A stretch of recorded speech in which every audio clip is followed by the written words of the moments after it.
Hey, this is Tournament Takeaway with Fish on a Heater, the world's best mediocre battler.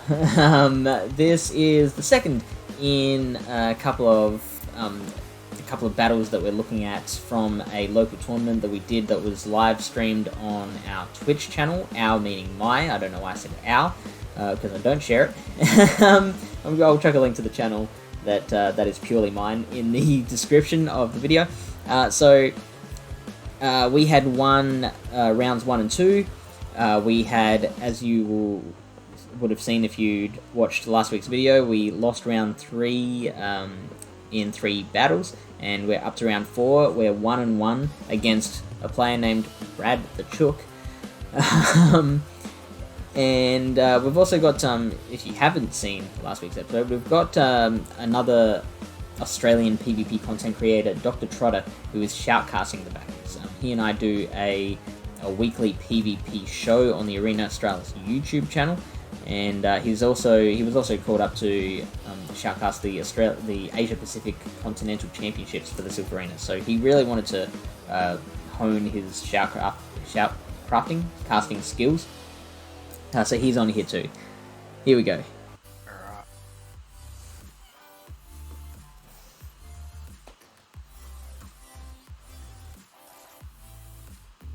Setting rude.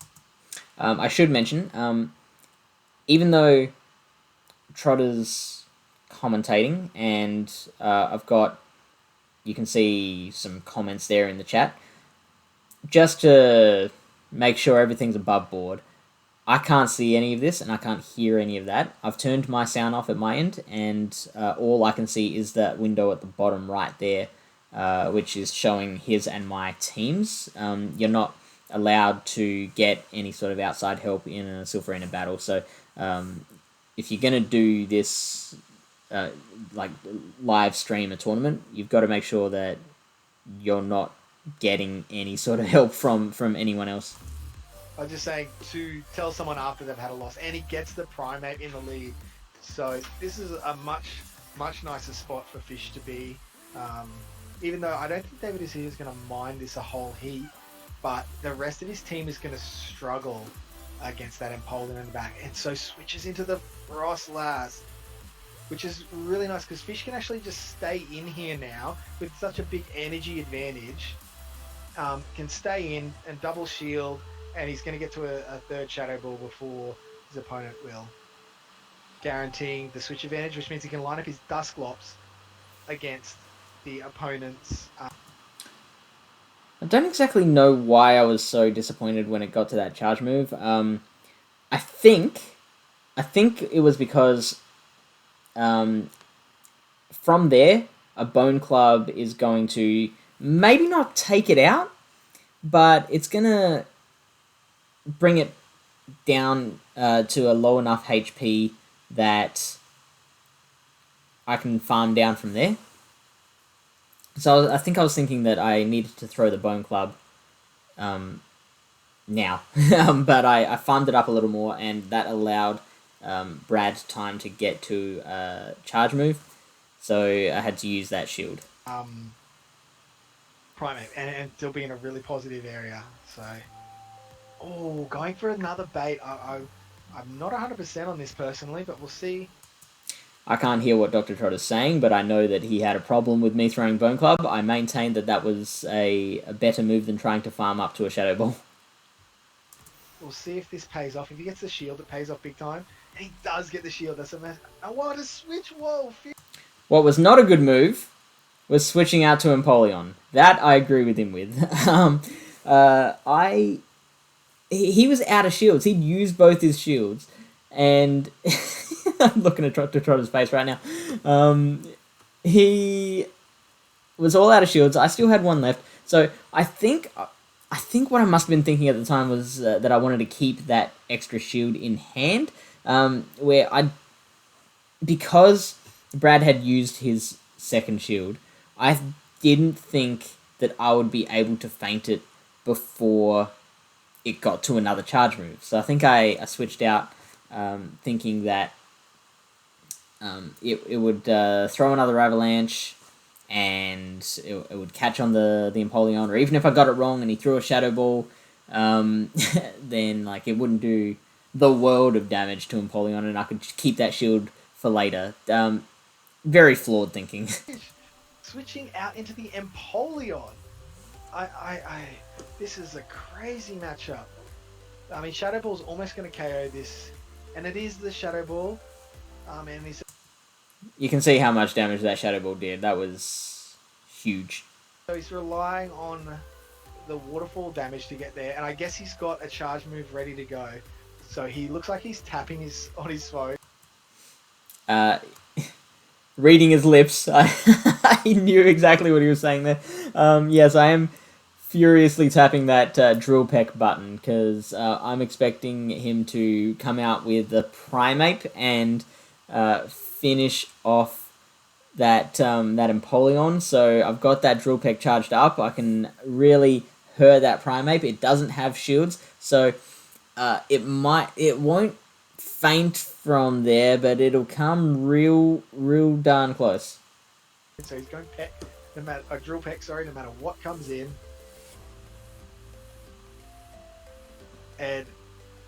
And you could see me nod there, like, yep, you played me. Brad saw that coming and did not bring the Primeape out. Instead, he brought in his Gardevoir, which does not take nearly as much damage from a Drill Peck. So, kudos to Brad the Chook. Oh, it is the Charm, so it's that Gardevoir coming in here. So Peck is going to do, Drill Peck, sorry, is going to do a lot of damage, almost 50% HP there, and he does get one Waterfall off, so that is actually a pretty... So now what do I bring in? Both of these Pokemon will be absolutely fine against Gardevoir. But which one is better for me to bring?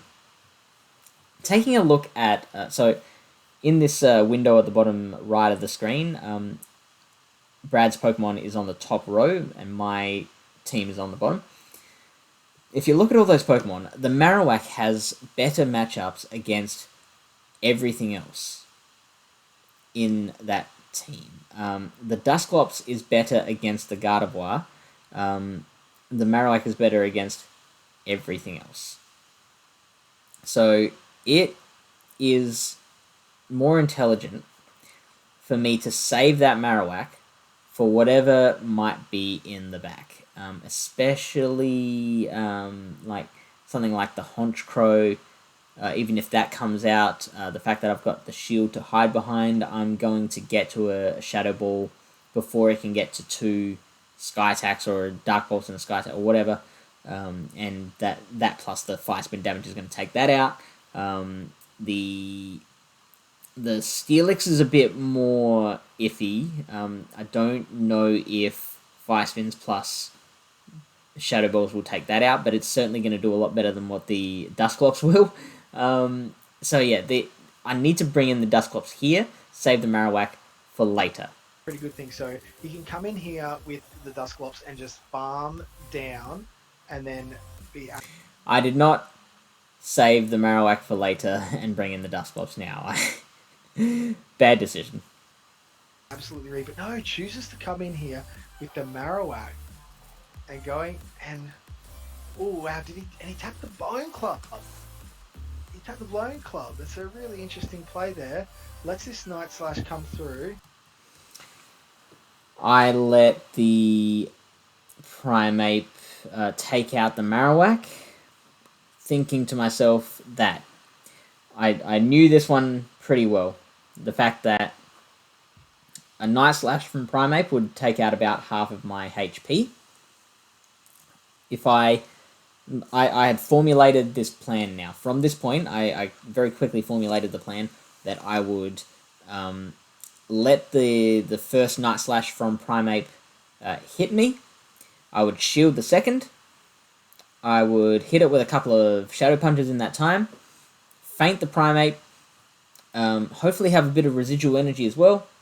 And I would be able to take out the rest of that Gardevoir, which the Gardevoir didn't have that much energy, so I was pretty confident it wouldn't get to a charge move. And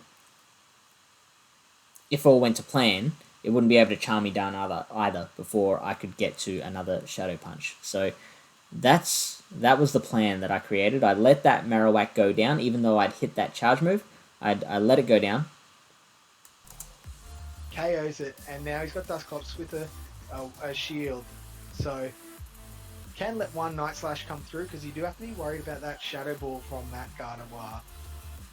One Night Slash would not KO, it's not boosted, still does a lot of damage, but this is going to end up being a lot closer of a match.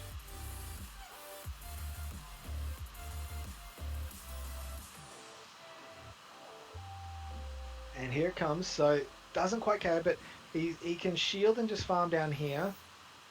He's going to be forced to shield, and he can farm down, and then he gets one Shadow Claw, Shadow Punch off onto the... Oh, is he going to get there? Oh, he didn't get there. Didn't get the farm. Oh, ouch. And the Night Slash doesn't take him out. Oh, he could have got a fast move in, which would have killed him. Right, so... yeah, it still gives me just an empty feeling in my stomach. So, that Hex... I thought that I could farm it down with Hex. It was on such... It was in the red. It was so low on HP, but... I couldn't feint it down in 10 turns, which was enough for the Primeape to get up enough energy for another Night Slash. And you can see right at the end of that I realized that it kind of hit me that, oh no, it's going to get there first. So I threw the Shadow Punch. And it was at the same time as the Primeape threw that Night Slash. So it won CMP. And because I had already hit that Shadow Punch, it continued to fire. So if I hadn't thrown the Shadow Punch, I might still have been able to feint down that Primeape. I think one more Hex would have done it. And then I would have plenty of energy to throw a charge move against that Gardevoir, which would have feinted it. It was kind of one of those things that multiple circumstances all crashed together to force me to lose this, where it got to that second Night Slash. That second Night Slash didn't feint me by some miracle, but I had already hit that charge move to waste my energy, and then all I could do was Hex the Gardevoir once when it comes back in. And oh, he's not gonna be happy. He could have done this still. And the Charm comes in and takes out. Oh, we need to give Fish 5 minutes here. That's the face of a man who knows that he done messed up. Yeah, so two major issues that caused me to lose that battle was one, bringing in the Marowak against the Gardevoir instead of the Dusclops, because that Marowak would have been better to use against whatever he might have been holding in the back. And the second thing was over-farming, getting overconfident, thinking that Hex was going to be enough to take out that the rest of the Primeape's HP, and obviously not getting there in time. So we ended up going 2-2 for the tournament, unfortunately. It dropped us about 300 spots on the rankings, but that's alright. We are doing well in a couple of other tournaments this month, so we should get back into that top 2,000 now. So hopefully that was educational. I definitely learned from it. I hope you did too. So if you like these videos, can you do me a favor and share them around to anyone who might find them interesting? We want to get these videos starting to catch on, start to build that little community, you know. And hop on and join me on Twitch. At the moment I'm streaming every Tuesday and Sunday night, as well as Saturday morning, but that is subject to change. Hope to see you there, and see you next week.